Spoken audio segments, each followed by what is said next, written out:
Hola, 6 to 9 students.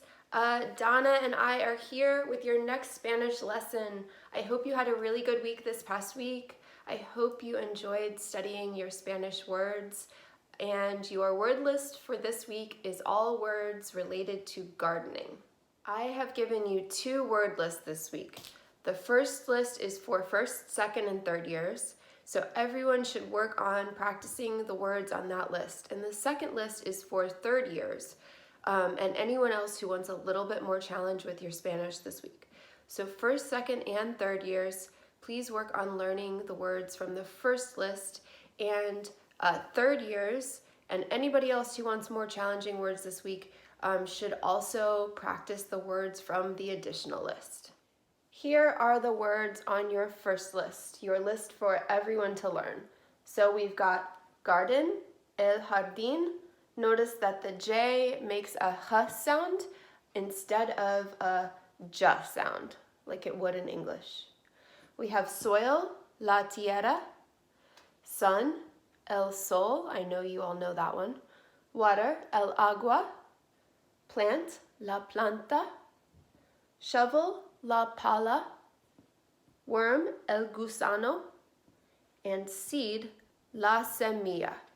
And this is one of those words that has 2 L's next to each other, kind of like la silla from last week.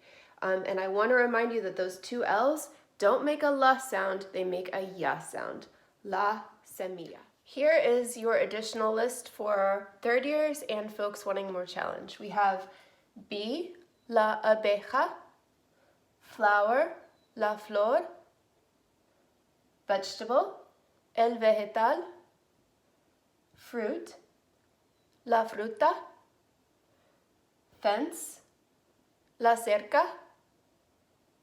And then here are some verbs. We have to plant, plantar, to harvest, cosechar, to grow, crecer, to dig, cavar, and to work, trabajar. You will find all of these vocab words in both lists in your work packet this week. And I would like you to do the same thing you did last week. Cut out the words, sort them into English and Spanish, and then match the English and Spanish words together on a flat surface or a work rug. Another great strategy this week is to take a walk with your family and check out your neighbor's gardens or the plant life around your home and see how many of the words from your list you can identify. So I've been really enjoying walking around my neighborhood and checking out my neighbors' beautiful gardens. And so this could be a way to add a little bit of Spanish learning to a neighborhood walk with your family. Before I say adios, I wanted to show you some of the plantas that I have growing in my jardín, in my garden, and some of the mini plantas, the very tiny plants that I have started indoors because it's not quite warm enough to plant them in mi jardín yet. These are some of my plantas. Remember, planta means plant.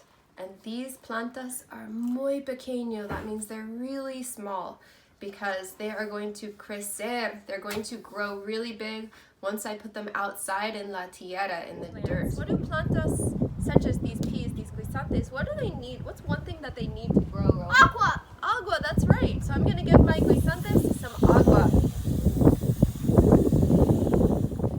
Rowan has picked some mint from our garden, and we talked about how plantas need lots of agua, water, to grow. Rowan, they also need dirt, don't they?